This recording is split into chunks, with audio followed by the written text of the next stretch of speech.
Hey there, everybody. It's Mike DiLisio. And I'm Chris Yi. And today we're going to be taking a look at this small box trick-taking game called Fishin', or Fishing in English, from designer Friedemann Friese. And he's designed a lot of small box card games before. He does, and he's also designed a lot of games that start with the letter F. He has, yeah. So what makes this one stand apart? Let me show you the basics of how the game works, and then we'll come back here and we'll let you know what we think.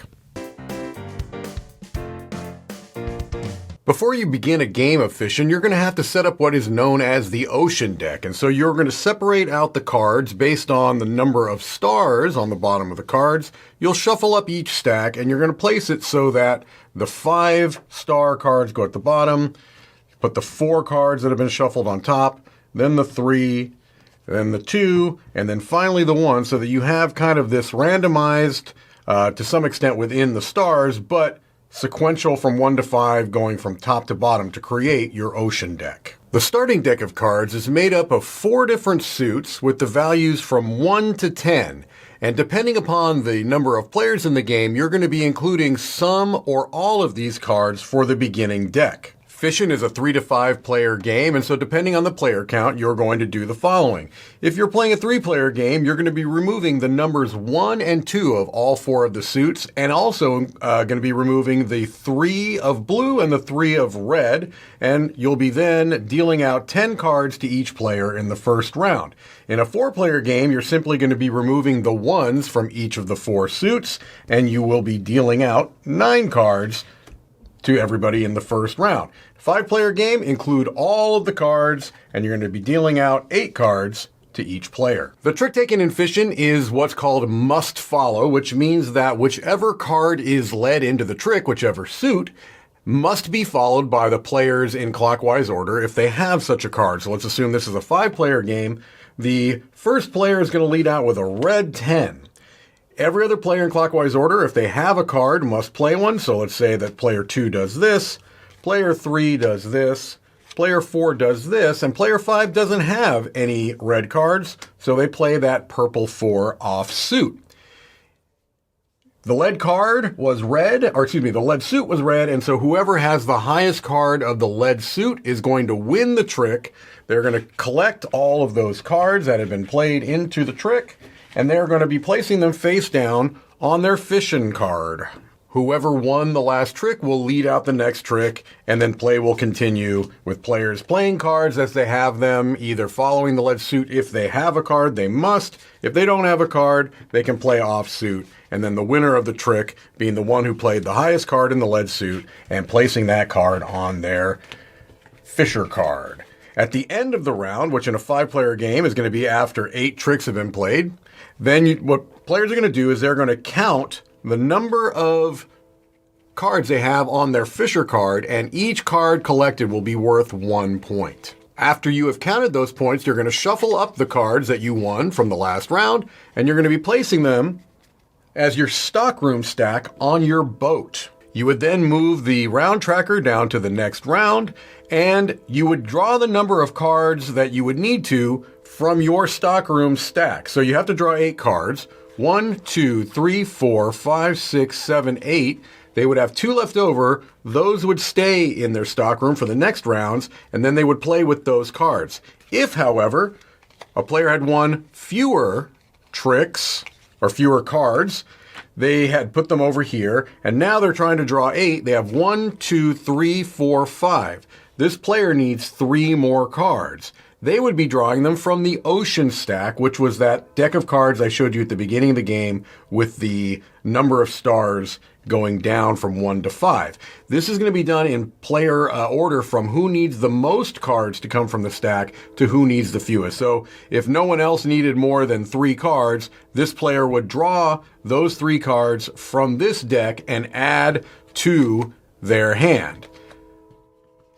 Like so. As players draw more and more cards from the ocean stack, they're going to be getting a stronger and stronger hand of cards, because you start getting cards in this deck that are going to add things that go outside of the normal rules.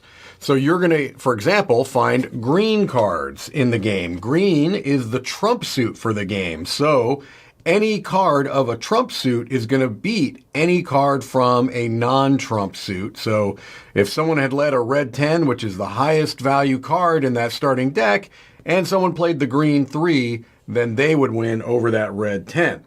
There are cards that go beyond the original highest value. So in the starting deck, they went from 1 to 10. Here you see some 11s. You also see some 0 cards, which are going to have end of the trick powers. And there's a little player sheet that kind of shows you what these will do. You've got, for the end of the trick cards, you've got the 0 cards. You've got what are known as the buoy cards, where they're going to have particular things that happen at the end of the trick. Everyone passes a card to the left.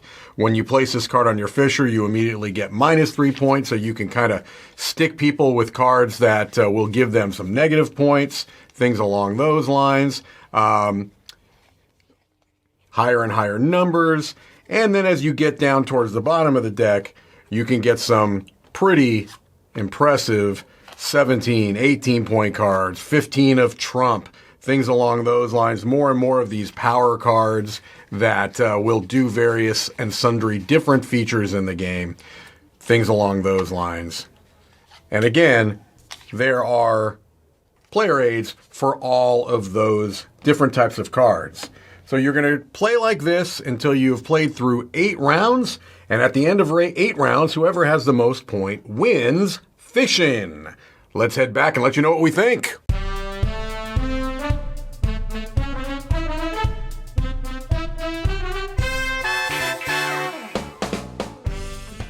All right, so fishing, I'll just call it the English name, fishing, is a trick-taking game, and nowadays there's a lot of trick-taking games coming out, and to make them stand out, they usually have one or more hooks to kind of differentiate themselves from others. And I didn't even, look, I just have that kind of pun humor at my availability. I didn't even realize I was doing it, Chris. I didn't even say anything, just happened. So the hooks here, let's see if we kind of agree, is that this is almost a deck building kind of a trick-taking game. Yeah, I think that's probably its most obvious thing, right? Yeah. And then within those special cards that you add to your deck is going to be all of these things that maybe we've seen. Oh, I've kind of seen that. Right.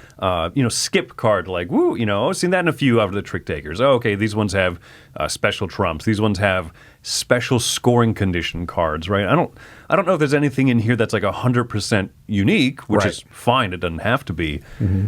But yeah, that's its biggest hook, is kind of putting a lot of those little ingredients into that specialty deck you draw from.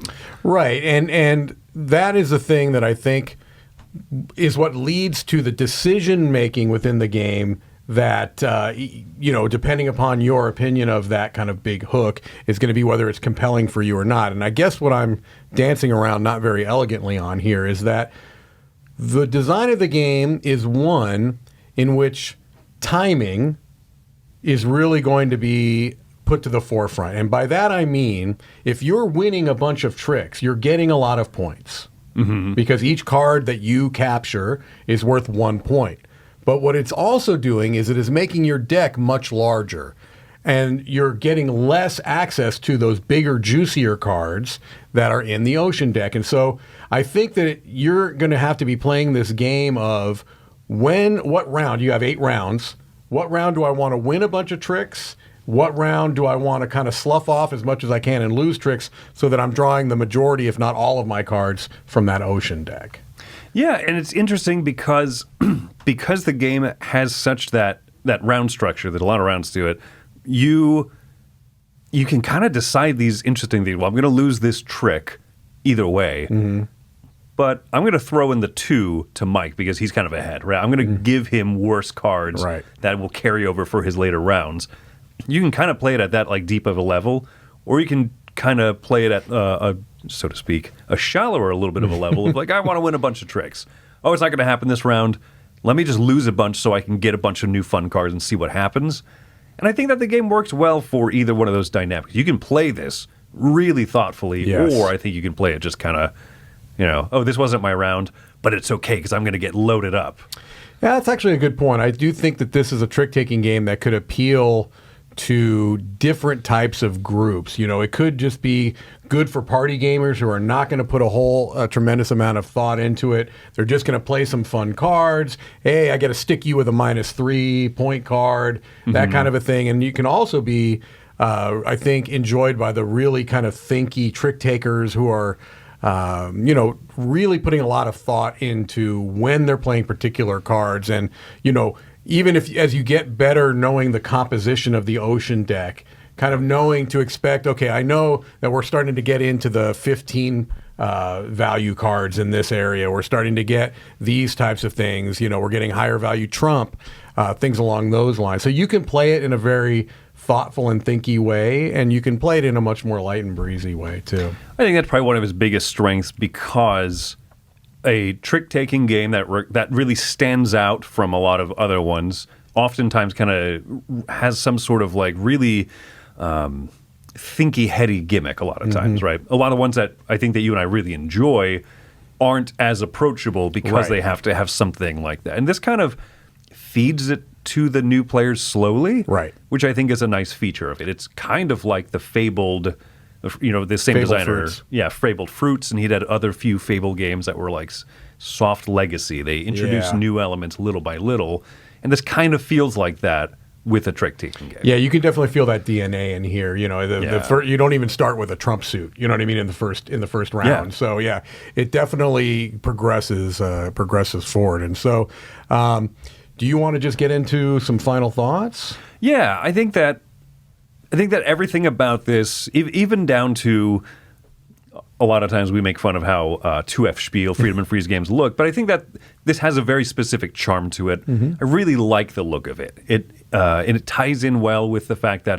that first round is so welcoming and a little bit breezy, and that little introducing the wrinkles and the new folds in there, it's fun. So I'm giving this one an 8 because it's one that I'm excited to teach to people.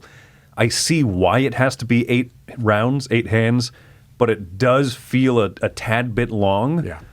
But to counter that, you get to some really exciting cards the deeper you go into that ocean deck. So overall, I like it. It's fun. There's a couple of oddball moments to it, but not enough to really hamper my fun of it. It's an 8. All right. Well, I'm also recommending it. I'm coming in a bit lower at a 7, and you mentioned the main reason why is that I do feel that it runs long.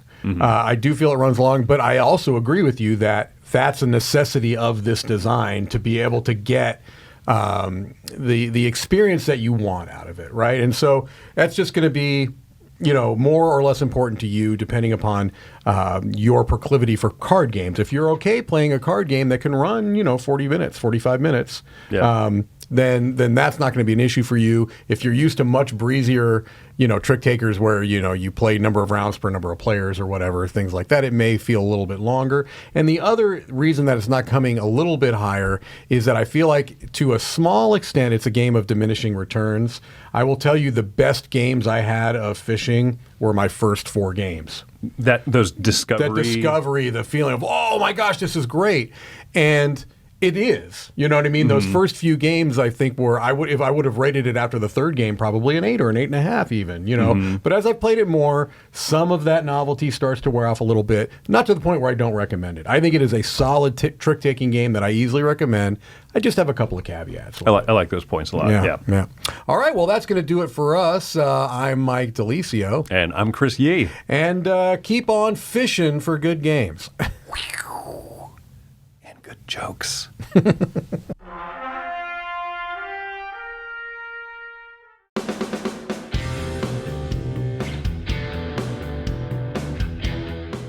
Hey everybody, thanks for watching this video. If you like this review or whatever you just watched, wasn't it amazing? Check out our channel, Dice Tower. We have all kinds of things. We review games, we do top 10s, we play games live. It's all about board games, but especially the people who play them. Check out Dice Tower YouTube channel.